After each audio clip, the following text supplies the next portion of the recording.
Ridley ছুটে যায়, তবে ততক্ষণে তার বাবা পৌঁছে গেছে সেই জঙ্গলে। আঘাতপ্রাপ্ত ইউনিকর্ন যে শটগানের গুলি খেয়েছিল সে এখন পুরোপুরি হিল হয়ে গেছে এবং সে ফিরে এসেছে আরো বিপজ্জনক হয়ে। এক এক করে সিকিউরিটির লোকগুলোকে হত্যা করে দিতে থাকে।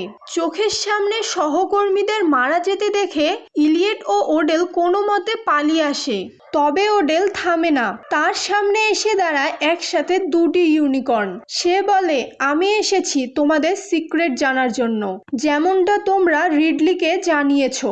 আমি তোমাদের কোনো ক্ষতি করব না। কিন্তু ইউনিকর্ন তো মানুষ না, তারা অনুভব করতে পারে মনের লোভ। তাদের সিক্রেট কেউ লোভে জানুক তা তারা চায় না। আর তাই মেল ইউনিকর্নটি তার শিংটা সোজা ঢুকিয়ে দেয় ওডেলের মাথার খুলি ভেদ করে। বাড়ির সবার মুখে আতঙ্ক, কারণ সামনে থাকা সেই ইলেকট্রিক গেটটা বন্ধ আর বিদ্যুৎও নেই। মানে গেট খুলতে হলে যেতে হবে বাইরে, সেই উন্মত্ত ইউনিকর্নদের পাশ দিয়ে। কিন্তু কে যাবে? প্রত্যেকের চোখ তখন চলে যায় বাড়ির সেই পুরনো চাকর গ্রিফের দিকে।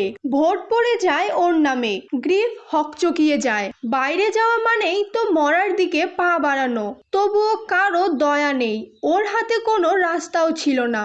ঠিক তখন রিডলি একটি প্রস্তাব দেয় যে বন্দি করে রাখা ছোট্ট ইউনিকর্ন বাচ্চাটিকে ফিরিয়ে দিলেই বাকি দুই ইউনিকর্ন হয়তো শান্ত হবে। পরিবার রাজি হয়ে যায়। গ্রিফ গেট খোলার জন্য বেরিয়ে যায় আর বাকিরা প্রস্তুতি নেয় পেছনের রাস্তা দিয়ে পালানোর। তবে এদিকে ঘটে অন্য ঘটনা। ডক্টর ভাটিয়া সেই মৃত ইউনিকর্ন বাচ্চার দেহ থেকে গোপনে একটি স্যাম্পল কেটে নেয়। সে ফিসফিসিয়ে এলিয়েটকে বলে, তুমি যদি নিজের ভবিষ্যৎ চাও একটি স্যাম্পল নিয়ে পালাও, এই পরিবার তোমাকে কিছু দিবে না। ইলিয়েট দ্বিধায় পড়ে যায় আর ডক্টর ভাটিয়া মৃত ইউনিকর্নটিকে বাইরে রেখে আসে।